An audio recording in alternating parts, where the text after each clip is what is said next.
কোনো এক সময়ের কথা, একজন জেলের একটা ছোট্ট পুত্র ছিল। সে ভাবল যে আমি আমার বাবার মতোই মাছ ধরব। তখন সে একটা লাঠি নিল, তাতে দড়ি বাঁধল, আর সেই দড়ির মুখে যে কাঁটা বিঁধে থাকে তাতে চারা ঝুলিয়ে জলে ফেলল আর বসে থাকল। কিছু সময় পরে জলে একটি তরঙ্গ দেখা গেল। ও বুঝতে পারল খুব বড় একটা মাছ ফাঁদে পড়েছে। ও বল প্রয়োগ করলো, সেটা টানার চেষ্টা করলো। মাছও বল প্রয়োগ করলো, আর শেষে যেটা হলো সেই দড়ি ছিঁড়ে গেল আর মাছ বেঁচে পালিয়ে গেল। দেখুন, ও অনেক চেষ্টা করলো কিন্তু অসফল হলো। কখনো অধিক বল প্রয়োগ করলো, আবার কখনো কম বল, কিন্তু কিছুতেই সফল হলো না। ও পঞ্চমবার প্রচেষ্টা করলো, না বেশি বল প্রয়োগ করলো না কম, ততটাই বল প্রয়োগ করলো যতটা পর্যাপ্ত, ঠিক ততটাই বল, যতটা বল সেই মাছ প্রয়োগ করলো।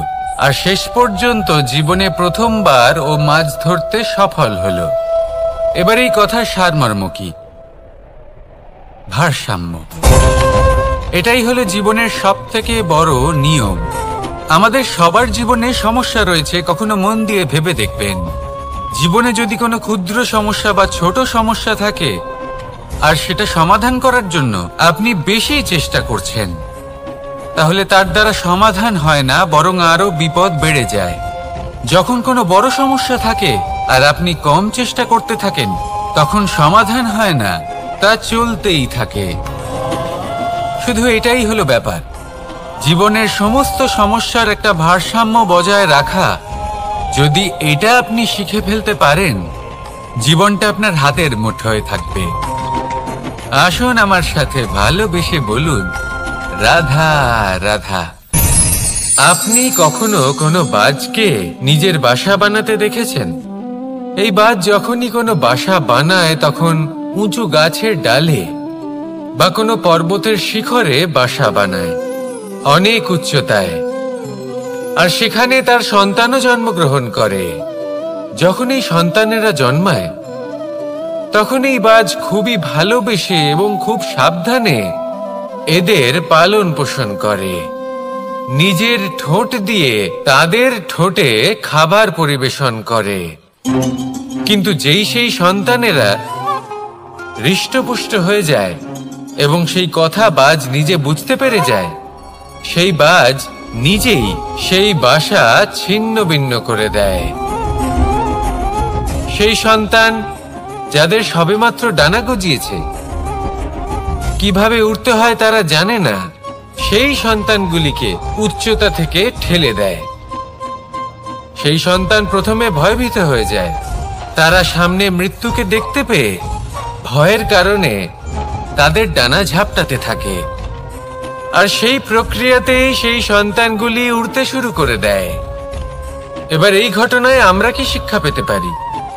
এটাই, যদি আপনি মাতা পিতা হন তাহলে নিজের সন্তানকে অবশ্যই স্নেহ করুন, কিন্তু তাদেরকে নিজের আঁচলের তলায় বেঁধে রাখবেন না। যদি আপনি চান আপনার সন্তান জীবনে উন্নতি করুক, তাহলে নিজের মুঠো থেকে তাদের স্বতন্ত্র করে দিন, এই সংসারে সংঘর্ষ করতে দিন।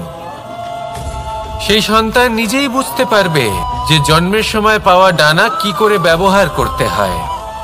আর আপনার চোখের সামনে আপনার সন্তান এই আকাশে উড়তে থাকবে। তাহলে আসুন আমার সাথে ভালোবেসে বলুন, রাধা রাধা। কখনো কোনো চাতককে দেখেছেন? একটা চাতক বর্ষার জন্য অপেক্ষা করে। সেই বর্ষার জলে নিজের তৃষ্ণা নিবারণ করে, নয়তো সারা বছর তৃষ্ণার্ত থেকে যায়। ও আকাশের দিকে তাকিয়ে থাকে আর অপেক্ষা করে যে কবে বর্ষা হবে আর কবে আমি আমার তৃষ্ণা নিবারণ করব। সেখানে অন্যদিকে একটি কাক বা একটা পায়রা, এরা কি করে? যেখানে জল পায় পান করে নেয়, যেখানে খাবার পায় খেয়ে নেয়, আত্মীয় স্বজন বন্ধু বান্ধব যাকেই পায় তার সাথে সময় কাটায়, খাবার খায় আর চলে যায়। এবার এদের মধ্যে মিল কোথায় আর পার্থক্য কোথায়? দুজনের কাছেই ডানা রয়েছে, দুজনেই উড়তে পারে। এই আকাশ হলো ওদের, খাবারের দানা ওদের। পার্থক্য হলো তাদের অভিলাষার, পার্থক্য হলো তাদের আকাঙ্ক্ষার, পার্থক্য জীবন যাপনের ধরনের। এবার যত বেশি আকাঙ্ক্ষা থাকবে, যত দামি জীবন যাপন করার ইচ্ছে থাকবে, তত বেশি কষ্ট আপনাকে সহ্য করতে হবে। আবার অন্যদিকে জীবন যত সরল হবে, জীবন যাপন যত সরল হবে, সমস্যা ততটাই কম হবে। তাই সবসময় চেষ্টা করবেন আপনার মানসিকতা এবং আপনার জীবন যেন সরল হয়। ভালোবাসতে থাকুন। যদি কেউ আপনাকে ভালোবাসে, তাকেও আপনি ভালোবাসা ফিরিয়ে দিন।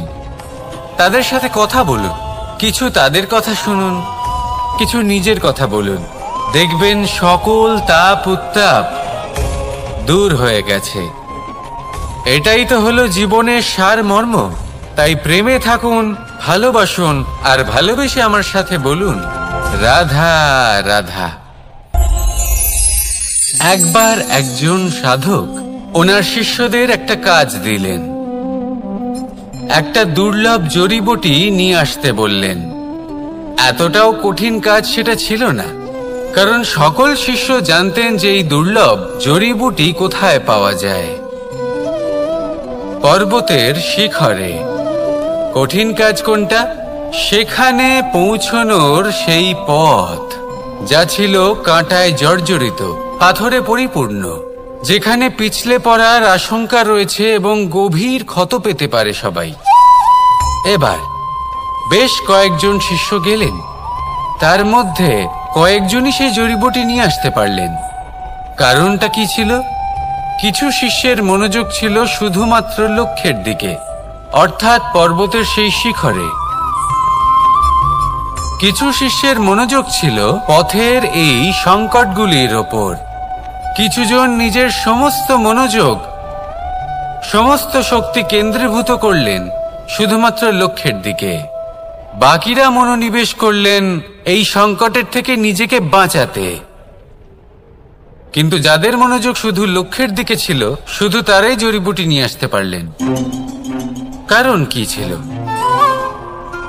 একটা সহজ ব্যাপার যা আমাদের বুঝতে হবে। আমরা যদি লক্ষ্যে পৌঁছতে চাই, তাহলে বিপদের সম্মুখীন তো আমাদের হতেই হবে, আর কোনো বিকল্প নেই।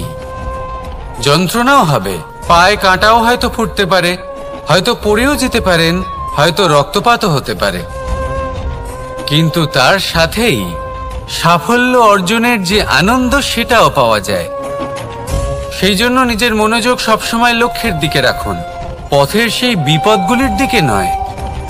সত্যি কথা বলতে, এই বিপদ এটা কিছুক্ষণের, আজ আছে কাল নাও থাকতে পারে। কিন্তু যদি লক্ষ্যকে প্রাপ্ত করতে পারেন, তাহলে তার আনন্দ আপনার সাথে সারা জীবন রয়ে যাবে।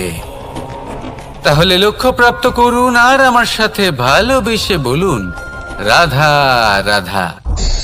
আমরা কখন উচিত কাজ করি, কখন অনুচিত কাজ করি, কখন পুণ্য করি আর কখন পাপ করি, কখন ন্যায়ের পথে চলি আবার কখন অন্যায়ের পথে চলি, তা দুজন ব্যক্তি বুঝতে পারেন,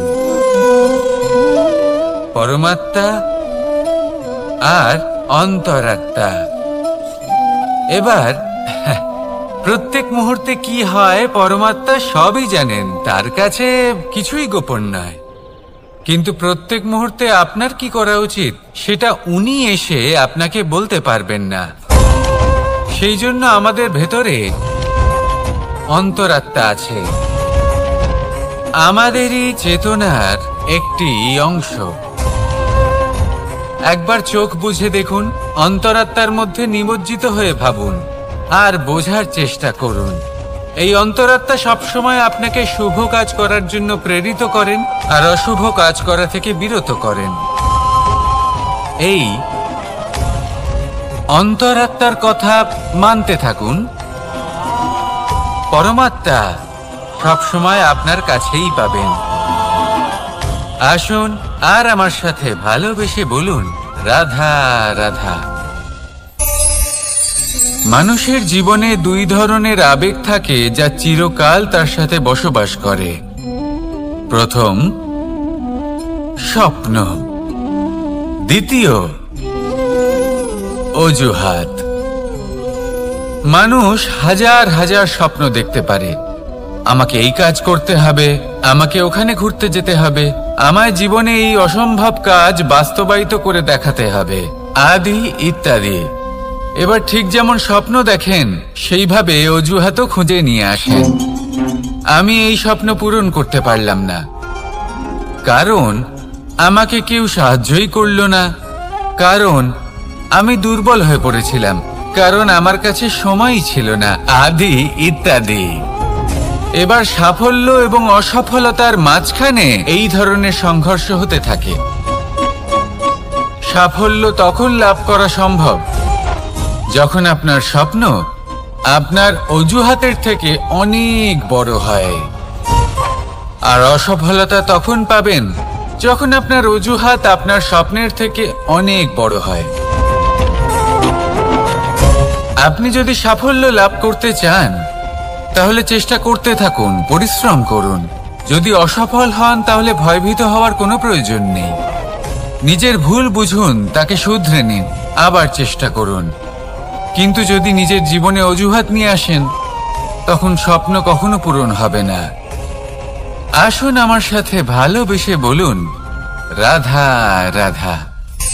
এমন কিছু রয়েছে মানুষের মনে, তাদের জীবনে এমন এক আবেগ যা সর্বজন বিদিত, যা সবাই জানেন যে উপস্থিত আছে। সেটাকে আমরা সমস্যা বলে থাকি। এমনিতে আমরা সকলেই জানি যে এমন কোনো গৃহ নেই যেখানে মৃত্যুর ছায়া পড়েনি, এমন কোনো বৃক্ষ নেই যার দ্বারা ওষুধ তৈরি সম্ভব নয়, এমন কোনো অন্ন নেই যা সময়ের সাথে বিষ বা অমৃতে পরিণত হতে পারে। এবার এই সমস্যাগুলি কোনো ব্যক্তির জন্য সমস্যা হতে পারে, কিন্তু নিজে থেকে এরা কোনো সমস্যাই নয়। এরা আসে আমাদের সাহায্য করতে, আমাদের কিছু শেখাতে। আপনি নিজেই দেখুন, পর্বতের শিখর থেকে কোনো এক পাখি পড়ে গিয়ে নিজের প্রাণ ত্যাগ করলো। সেটা কখন সম্ভব? যখন সেই পাখি ওড়ার চেষ্টাই করে না। তখন যখন কোনো ব্যক্তি জলে পড়ে যান এবং ডুবে গিয়ে নিজের প্রাণ হারান, এর সম্ভাবনা কখন বেশি থাকে? যখন সেই ব্যক্তি সাঁতার কাটার চেষ্টাই করেন না। তখন এই সমস্যা প্রত্যেকের জীবনে থাকবেই, কিন্তু এটা মনে রাখা প্রয়োজনীয় যে কোনো সমস্যা পরিস্থিতির কারণে সমস্যা হয়ে ওঠে না। এই পরিস্থিতি যখন আমাদের সামনে আসে আমাদের তা কঠিন মনে হয়, আমরা নতমস্তক হয়ে পড়ি, ভয়ভীত হয়ে পড়ি, তার সম্মুখীন হতে পারি না। তখন তা সমস্যার রূপ নেয়। দৃঢ় হয়ে দাঁড়িয়ে থাকুন সাহসের সাথে, এই পরিস্থিতিগুলির সম্মুখীন হন। দেখবেন সমস্যা কখন সাফল্যে পরিণত হবে আপনি জানতেই পারবেন না। আসুন আমার সাথে ভালোবেসে বলুন, রাধা রাধা। সময় যা সবকিছুকে সমান করে দিতে পারে, যা সব থেকে বেশি শক্তিশালী, সব থেকে বড় সম্পত্তি, সব থেকে বড় শিক্ষক এবং সব থেকে বড় সুযোগ। এই সময় যখন ভালো যায় তখন তা আপনাকে আমিত্বে মত্ত করে তোলে, অহংকারে নিমজ্জিত করে দেয়। আর যখন খারাপ হয় তখন দুঃখের সাগরে নিজের প্রতি ঘৃণাবোধে নিমজ্জিত করে। তাই এই সময় যা এত শক্তিশালী এক সম্পত্তি, এত মহান একটি ধন, তাকে এমনি এমনি নষ্ট হতে দেবেন না। এই সময়ের সাথে কি করবেন, কিভাবে করবেন তা ভাবতে গিয়ে এবং করতে গিয়ে সময় নষ্ট করবেন না। যদি আপনি এই সময় নষ্ট করেন তাহলে সময়ও নিশ্চিত করবে যে আপনার সাথে কি করা উচিত।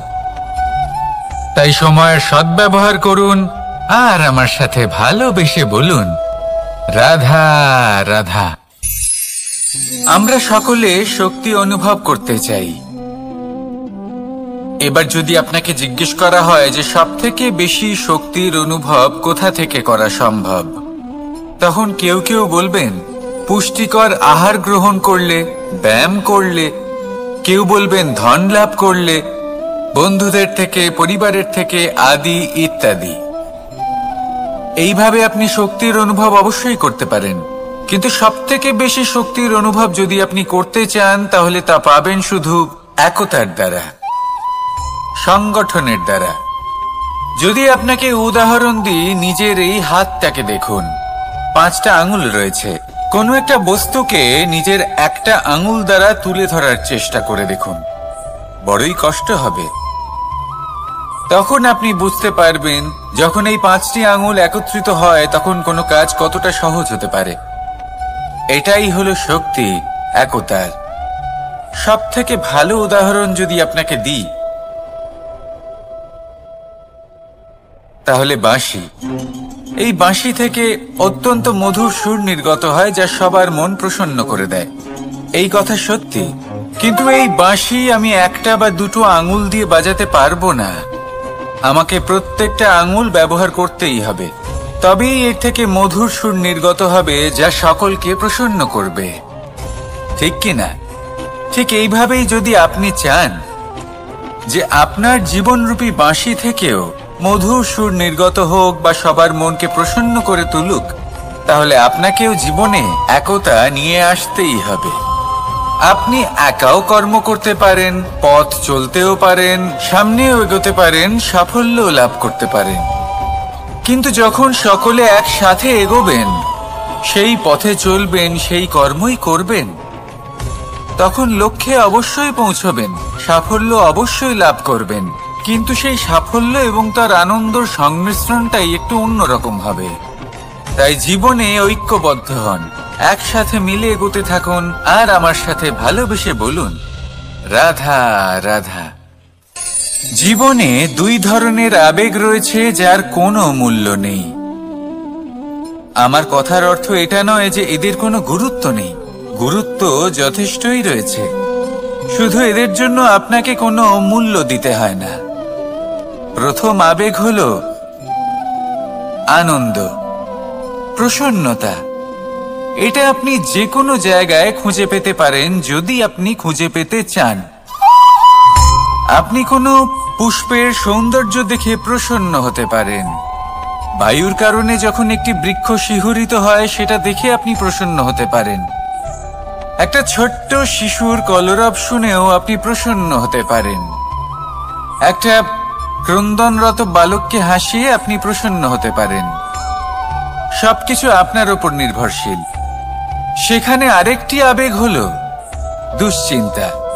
মানুষ বড়ই দুশ্চিন্তা করতে থাকে। আজ আমি এই কাজ করেছি, সেই বিষয়ে চিন্তা। আজ আমি এই কাজ করতে পারিনি, সেই বিষয়ে চিন্তা। কাল আমাকে এই কাজ করতে হবে, সেই নিয়ে চিন্তা।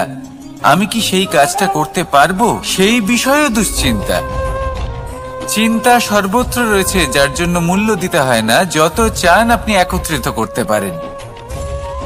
একটা গুরুত্বপূর্ণ কথা মনে রাখবেন, প্রসন্নতা জীবনের একটা নতুন সূত্রপাত। সেখানে দুশ্চিন্তা হলো জীবনের চিতার সমান। এবার এই দুটি আবেগ হলো মূল্যহীন, দুটোই আপনার সামনে আছে। কোনটা চয়ন করবেন আপনি, দুশ্চিন্তা নাকি প্রসন্নতা? সিদ্ধান্ত আপনারই। আসুন আর আমার সাথে ভালোবেসে বলুন, রাধা রাধা। ধন, সম্পত্তি, এগুলো আসলে কি? এগুলো শুধু সেই মূল্য যার দ্বারা আমরা কোনো কিছু অর্জন করতে পারি। এবার এই ধনের দ্বারা এই সংসারে অনেক কিছু লাভ করা সম্ভব, কিন্তু সেই সব কিছুই শুধুমাত্র ভৌতিক বস্তুই হবে, ভৌতিক সামগ্রী, ভৌতিক সুবিধা। অর্থাৎ আপনার কাছে যতই ধন থাকুক, তা আপনাকে শান্তির ঘুম এনে দিতে পারবে না, আপনাকে জীবনের বাস্তব সুখের অনুভূতি লাভ করাতে পারবে না। কারণ এগুলো ভৌতিক ধন, এ ভৌতিক বস্তুই অর্জন করাতে সক্ষম। বাস্তবিক ধন কি? যদি এই প্রশ্ন আপনার মনে আসে তাহলে তার উত্তর আমি আপনাকে দেব একটা উদাহরণের মাধ্যমে। কখনো আপনি শুনে থাকবেন যে একজন পিতা আজীবন অনিষ্ট করেন, অনর্থ করেন, খারাপ কাজ করেন শুধু ধন অর্জনের জন্য। তিনি ভাবেন যে আমি ধন অর্জন করব আর নিজের সন্তানকে একটা উজ্জ্বল ভবিষ্যৎ প্রদান করব, একটা সুখ স্বাচ্ছন্দ্যময় জীবন দান করব। এবার সন্তান যখন জন্ম লাভ করে তখন সে ভাগ্যের জোরে সেই ধন ভোগ করে।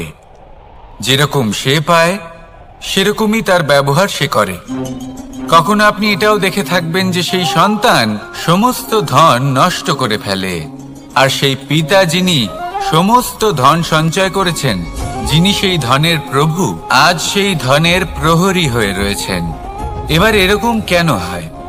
এরকম তখনই হয় যখন সেই পিতা বুঝতেই পারেন না যে তার জীবনের আসল ধন কি। সেই আসল ধন তার সন্তানকে সে দিতেই পারে না। যদি পিতা তার সন্তানকে কর্মের জ্ঞান দিতে পারেন, উচিত কোনটা অনুচিত কোনটা সেই শিক্ষা দিতে পারেন, সংস্কারের প্রকৃত শিক্ষা দিতে পারেন, তবে সেটা ধনের থেকে অনেক বেশি গুরুত্বপূর্ণ। এটাই হলো জীবনের বাস্তব ধন। আপনি সেই কথা তো অবশ্যই শুনে থাকবেন, কুসন্তান হলে ধন সঞ্চয় করে কি হবে, সুসন্তান হলে ধন সঞ্চয় করে কি হবে। সন্তান যদি কুপুত্র হয় তাহলে সব নষ্ট করে ফেলবে, আর সন্তান যদি সুপুত্র হয় তাহলে ধন থাকুক না থাকুক সে নিজেই কর্মের পথে অগ্রসর হয়ে ধন অর্জন করবে আর নিজের জন্য এক উজ্জ্বল ভবিষ্যৎ গড়ে তুলবে। তাই সন্তানকে সম্পদ দেওয়ার আগে কর্মের জ্ঞান দান করুন, সুশিক্ষা দিন, কারণ এটাই হলো জীবনের প্রকৃত ধন। আসুন আর আমার সাথে ভালোবেসে বলুন, রাধা রাধা। কর্ম এবং ফল। মানুষের স্বভাব হলো এটাই যে তিনি নিজের প্রত্যেক পরিশ্রমের প্রতিফল প্রার্থনা করেন। বেশিরভাগ সময় এই ফলাফলের চিন্তা করতে করতে, কল্পনা করতে করতে উনি কর্ম করতে থাকেন যে আমি এই কাজটা করলে এই ফল পাবো। সেই সব কল্পনা করতে থাকেন যা না তার হাতে আছে, না আছে অধিকার আর না আছে নিয়ন্ত্রণ। উনি শুধু নিজের কর্ম করতে পারেন। উনি কি ফল পাবেন তা তার হাতে কখনোই নেই। তাই আপনিও শুধুমাত্র কর্ম করতে থাকুন, ফলের চিন্তা করবেন না। মনে রাখবেন, শিকড় এবং শাখা যেভাবে একে অপরের সাথে জড়িয়ে, সেইভাবেই একে অপরের সাথে জড়িয়ে কর্ম এবং ফল। যেরকম কর্ম আপনি করবেন সেরকম ফল আপনি অবশ্যই পাবেন। তাই এই ফলের আশায় কর্মের সময় কখনোই নষ্ট করবেন না, কারণ যে ব্যক্তি সময় নষ্ট করেন, সময় সেই ব্যক্তিকে অবশ্যই নষ্ট করে দেয়। কর্ম করুন নিঃস্বার্থভাবে, ফলের চিন্তা করবেন না, আর আমার সাথে ভালোবেসে বলুন, রাধা রাধা। কর্ম এবং ফল। দেখতে গেলে এই সমস্ত ব্রহ্মাণ্ড এই দুইয়ের মাঝেই স্থির হয়ে আছে। মানুষজন কর্ম করেন ভালো ফল লাভের আশায়, আর ভালো ফল লাভের আশায় উনি এটাই ভুলে যান যে উনি যে কর্ম করছেন তা কি করছেন। আমি বলেছিলাম কর্ম করুন ফলের চিন্তা না করে, কিন্তু কি কর্ম করছেন সেই বিষয়ে ভাবাটাও অত্যন্ত আবশ্যক। নয়তো অনেক সময় আমরা এমন কর্ম করে ফেলি যা না চাইতেও বিষে পরিণত হয়, যা হয়েছে দুঃশাসনের সাথে, দুর্যোধনের সাথে, গুরু দ্রোণের সাথে। একজনের মানসিকতা উচিত ছিল না, একজনের বিবেক উচিত ছিল না, আরেকজন যে পক্ষ নির্বাচন করেছিলেন সেই পক্ষ উচিত ছিল না। আর যা কিছু ওনাদের সাথে হলো, আপনার আমার আমাদের সকলের সাথে তা হতে পারে। আমি বলেছিলাম কর্ম করুন, ফলের চিন্তা করবেন না, কিন্তু এই কর্মের বিষয়ে বিচার করে দেখাটাও ততটাই আবশ্যক। দেখুন, কর্ম করার উচিত প্রক্রিয়া ফলের চিন্তা না করা, কিন্তু যদি আপনার কর্ম শুভ হয় তাহলে তার ফলও নিয়তি আপনাকেই দেবে। সর্বদা কর্ম করার সময় এটা ভাবুন যে আপনার এই কর্ম এই সংসারকে, এই সমাজকে, আপনার পরিবারকে, আপনার আশেপাশের মানুষজনকে কোন দিশায় নিয়ে যাবে। যদি এটা সবার জন্য মঙ্গলময় হয় তাহলে কর্ম করতে থাকুন। আর হ্যাঁ, নিশ্চিত রূপে ফলের চিন্তা করবেন না। আসুন আমার সাথে ভালোবেসে বলুন, রাধা রাধা। বটবৃক্ষের বীজ সর্ষের দানার থেকেও ছোট হয়, কিন্তু যখন তা নিজের রূপ ধারণ করে তখন তা বিশাল বৃক্ষের আকার ধারণ করে, যা সহস্র বছর ধরে বেঁচে থাকে, ছায়া প্রদান করে, পাখিদের আশ্রয় প্রদান করে, আর দেয় পথচারীদের বিশ্রাম করার স্থান। কেন? কারণ সেই ছোট বীজ তা মাটির ভেতরে গিয়ে নিজের খোলস ত্যাগ করে। অন্ধকারে থাকে সে, যতই আলো আসুক না কেন, যতই বর্ষা আসুক না কেন, সব সহ্য করে। আর তারপরে একটা চারা গাছ অঙ্কুরিত হয়, তারপর ধীর গতিতে একটা বিশাল বৃক্ষতে পরিণত হয়। দেখুন, জীবনে কঠিন সময় আসে, এই জন্য নয় যে আপনি হার মেনে নেবেন। এই জন্য আসে যাতে আপনি ভবিষ্যৎ নির্মাণের জন্য নিজেকে তৈরি করতে পারেন। যদি কঠিন সময়ে আপনি ওই বীজের মতো দৃঢ় হয়ে থাকতে পারেন, তাহলে আপনিও একদিন সেই বিশাল বৃক্ষের মতো নিজের অস্তিত্ব গড়ে তুলতে পারবেন, যা সহস্র বছর পর্যন্ত মনে রাখা হবে। আসুন আমার সাথে ভালোবেসে বলুন, রাধা রাধা।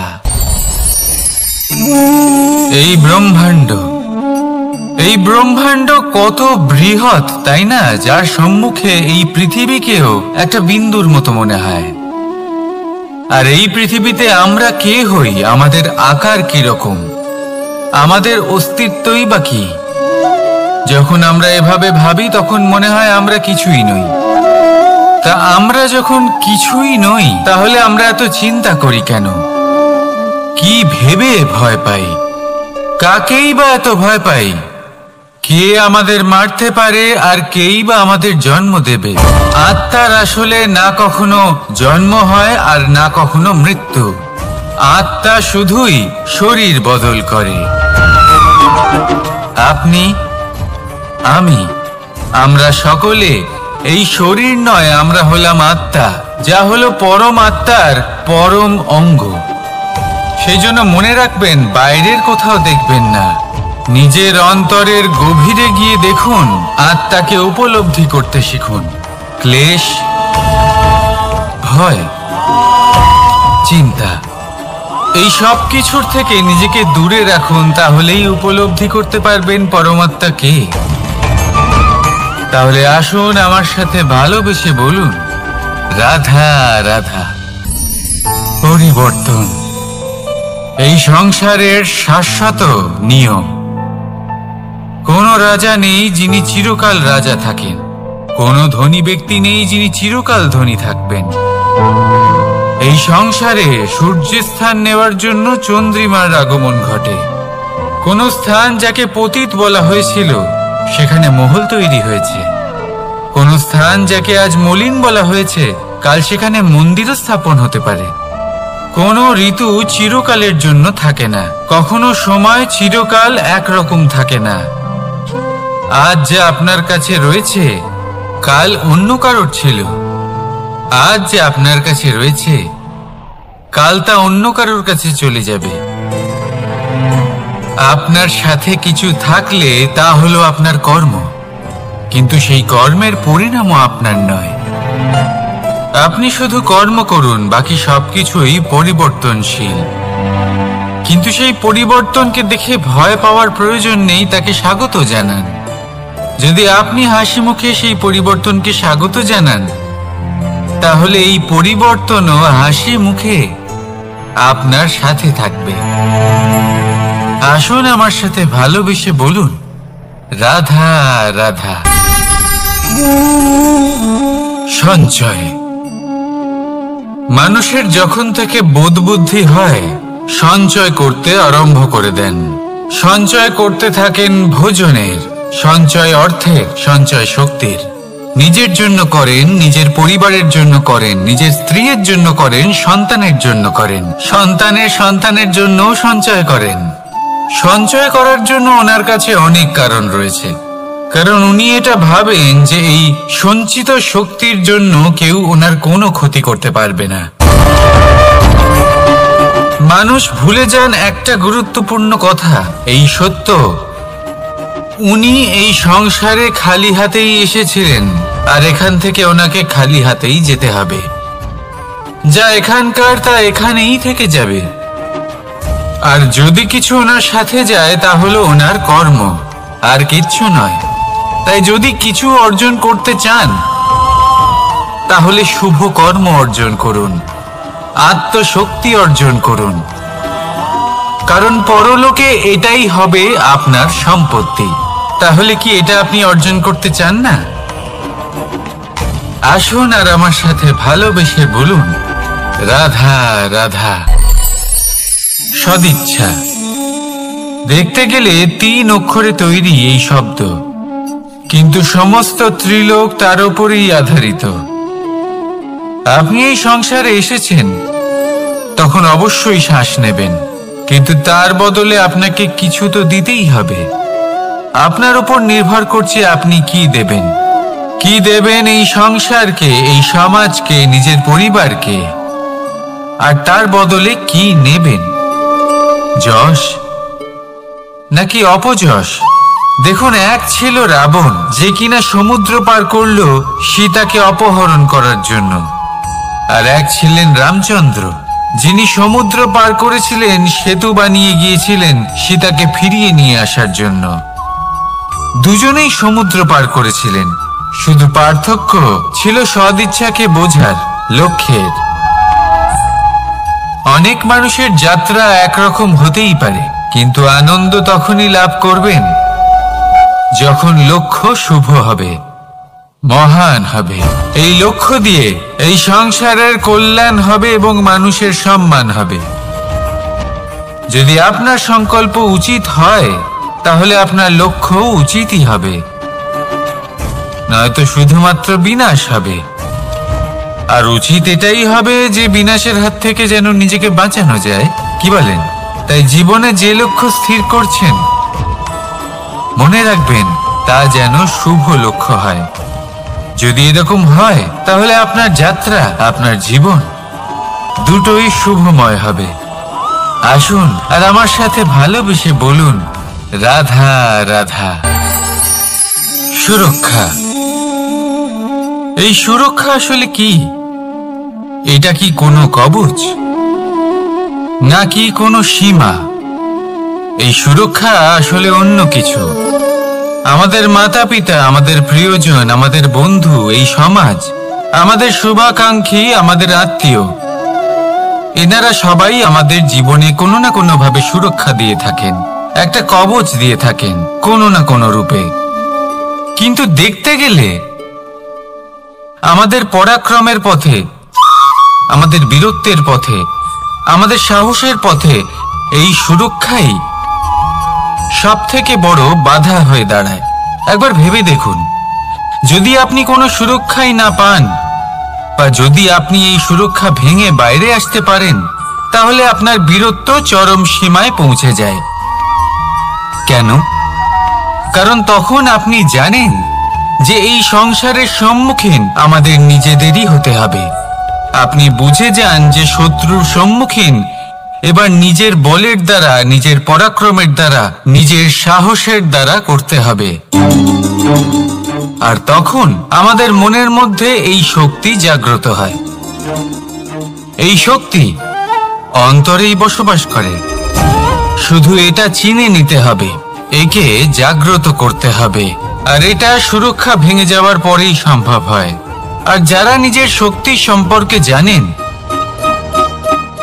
যিনি নিজেই জানেন তিনি কতটা শক্তিশালী, তিনি নিজেই নিজের সুরক্ষা কবচ চিরকালের মতো ভেঙে ফেলে দেন, ঠিক কর্ণের মতো। আর তারপরে দেখুন, আপনার পরাজয় হোক বা বিজয়ী হোক না কেন, সেটাই অনেক বড় হয়, সেটাই প্রশস্ত হয়ে থাকে। সেই জন্য ত্যাগ করুন নিজের ভয়কে, নিজের আশেপাশের এই সুরক্ষা চক্রকে ভেঙে ফেলুন, আর সম্মুখীন হন এই সংসারের নিজের শত্রু সম্মুখীন হন। পরাক্রমের এই অঙ্কুর, তা অঙ্কুরিত হওয়ার জন্য বীজের উপরের এই কবচ এটা ভেঙে যাওয়া অতি আবশ্যক। আসুন আমার সাথে ভালোবেসে বলুন, রাধা রাধা। যখন আমরা হাঁটতে থাকি আর আমাদের পায়ে কাঁটা বিঁধে যায়, তখন মুখ দিয়ে আহ বেরিয়ে আসে, কান্না চলে আসে, আর অনেক সময় অভিশাপও বেরিয়ে আসে। কিন্তু আমরা কি কখনো এটা এইভাবে দেখেছি, এইভাবে ভেবেছি যে আমরা যে পথে চলেছি সেই পথে কাঁটা বিঁধেছে, নাকি আমরা সেই পথ নির্বাচন করেছি যাতে শুধুই কাঁটা রয়েছে? নাকি আমরা এভাবে ভেবে দেখেছি যে এই কাঁটা আমাদের কষ্ট দিতে এসেছে, নাকি এটা আমরাই বিছিয়ে রেখেছিলাম? সাবধান থাকা উচিত ছিল, কারণ কাঁটা বিঁধলে যন্ত্রণা হবে, চিৎকার করে ফেলতে পারি, মুখ থেকে অভিশাপও বেরিয়ে আসতে পারে। কিন্তু এই অভিশাপ শুধুমাত্র আমাদের তরফ থেকে অভিশাপ হয়, সামনের ব্যক্তিটির ওপরও নির্ভর করে। এবার সেই ব্যক্তি যদি এমন হয় যে ফুল আর কাঁটা এই দুই সমানভাবে গ্রহণ করতে পারে, তার কাছে অভিশাপও বরদানে পরিণত হয়। শেষ পর্যন্ত ব্যাপারটা দাঁড়ায় ভাবনা, চিন্তা, দৃষ্টিভঙ্গির ওপর। কারণ আপনার এই ভাবনাই সত্যি হয়ে সামনে আসে। সেই জন্য এই ভাবনা, চিন্তা, মানসিকতাকে গুরুত্ব সহকারে দেখবেন। এই বিবেচনা নিয়ে বিবেচনা করতে শিখুন। আমার কথার অর্থ হলো যে জীবনে যখন এরকম কিছু একটা ঘটবে, তখন ভেবে দেখুন যে এরকম কেন হলো। আপনি কি এমন কোনো কর্ম করেছিলেন যার কর্মফল এটা? এমন কোনো কাজ যা অনুচিত ছিল, অসত্য ছিল, যা অভদ্রতার কারণ ছিল? ভেবে দেখা প্রয়োজন। দেখুন, ইচ্ছে হলো আপনার যে আপনি কি করতে চান, ভাবনা আপনার, সত্য আপনার, জীবন আপনার, সিদ্ধান্ত আপনার। আসুন আর আমার সাথে ভালোবেসে বলুন, রাধা রাধা। সময়, এই সময় আসলে কি? এই সময় একটা সরল রেখা তো কখনোই নয়। সময় হলো একটা চক্র, যেখানে এর আদি সেখানেই হলো এর অন্ত, আর যেখানে তা শেষ হয় সেখান থেকেই তার শুরু হয়। এই সময় একটা অত্যন্ত বিচিত্র চিন্তা, বিচিত্র ভাবনা, একটা বিচিত্র বস্তু যা কেউ বুঝতে পারেন না। এই সময়ের লীলা, এর কোনো প্রমাণ নেই, কোনো জ্ঞান নেই, কোনো পরিমাপ নেই। শুধু এটুকু আমরা জানতে পারি, যেখানে শেষ হবে সেখান থেকে একটা নতুন সূচনাও হবে। যা আজ আপনার কাছে আছে, কাল অন্য কারোর কাছে যাবে, তারপরে তার কাছ থেকেও অন্য কারোর কাছে যাবে, তারপরে তার থেকেও ছিনিয়ে নেওয়া হবে। এই নিয়তির একজনের কাছ থেকে অন্যজনের কাছে আদান প্রদানের এই সময় হলো আপনার সময়। এই সময়ের সদ্ব্যবহার করুন, এই সময়কে বাঁচুন। আপনাকে শুধু এটাই সুনিশ্চিত করতে হবে যে আপনি কোন পক্ষে আছেন। আর সত্যি বলতে কি, আপনার জীবনের পরিণাম নির্ভর করে আপনার নির্বাচনের ওপর। আপনি কোন পক্ষ নির্বাচন করছেন? তাহলে মনে রাখবেন, জীবনে সেই পক্ষই নির্বাচন করবেন যা চয়ন করার পরে আপনি সুখ অনুভব করবেন, আপনি সন্তোষ লাভ করবেন, প্রসন্নতা লাভ করবেন। আর আমি এটাই সুনিশ্চিত করব যে এই পক্ষ যেন শান্তির পক্ষ হয়, এই পক্ষই যেন প্রেমের পক্ষ হয়। তাহলে চিন্তা করবেন না, আর আসুন আমার সাথে ভালোবেসে বলুন, রাধা রাধা। দৃষ্টি আর দৃষ্টিভঙ্গি, এই সমগ্র লীলা হলো এই দুইয়ের। বিচিত্র হতে পারে, কিন্তু এটাই সত্যি। এবার আপনাকে একটা উদাহরণ দিয়ে বোঝাই। অনেক সময় আপনি কোনো ব্যক্তিকে এটা বলতে শুনবেন যে আমি আমার নিজের উপরে গর্ব করি, আমি নিজেকে নিয়ে গর্ব করি। আমি খুব ভালোভাবে আমার মা বাবার সেবা করি, ওনাদের আমি সবসময় সুখী রাখি, ওনাদের আমি একটা বাড়ি দিয়েছি, সকল সুখ সুবিধা দিয়েছি, ওনাদের জীবনে প্রত্যেক জিনিস দিয়েছি আর দেব যা তাদের প্রয়োজন। এবার আমাকে বলুন যে আপনি কে হন? আপনি হলেন সেই বীজ যা আপনার মাতা পিতা রোপণ করেছেন। আপনার মা বাবাই আপনাকে এই সংসারে জন্ম দিয়েছেন। এবার এইসব কথার কি তাৎপর্য? এই হলো সেই ব্যক্তির দৃষ্টিভঙ্গি। এবার দেখা যাক এই প্রকৃতি আমাদের কি শেখায়। কখনো কোনো গাছকে দেখবেন, যখন সেই গাছে ফল আসে, সে মালিকে এটা বলে না যে দেখো আমি তোমাকে ফল খেতে দিচ্ছি।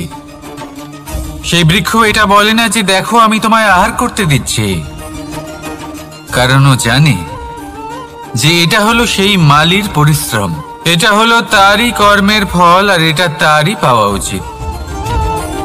সে বলে যে তোমার জিনিস তোমাকেই অর্পণ করলাম, এ আমার জিনিস নয়। ও জানে সেই মালির গুরুত্ব আসলে কি, এটা হলো তার দৃষ্টিভঙ্গি।